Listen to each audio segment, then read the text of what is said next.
Welcome to the Windows Computer and Technology channel, and we have a new version of Edge and also the weekly update for Edge for security that has been released today, November 14th.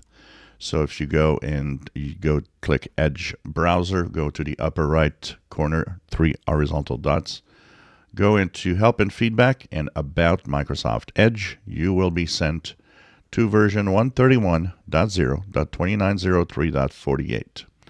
Now, there's really nothing much special about 131 to talk about in terms of features. Really quiet versions. It's interesting to think that they're doing these new versions with new numbers, which mean pretty much nothing when you have no new features.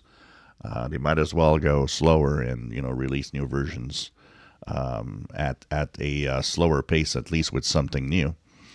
It does have, of course, all the security fixes of Chromium. The Chrome browser, when it was released, had 12 security flaws for version Chrome 131. So we can expect and think that there's about 131 in the 131 version of Edge. There's about 12 security flaws also, the same as the Chromium browser.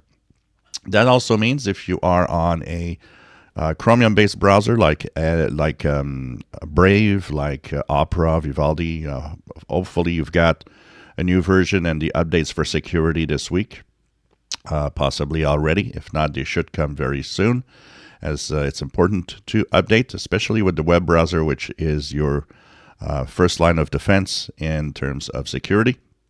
And even if you don't use Edge, I always recommend that you update it, because you never know when a link will open Edge rather than your favorite browser. If you enjoy my videos, please subscribe, give us thumbs up. Thank you for watching.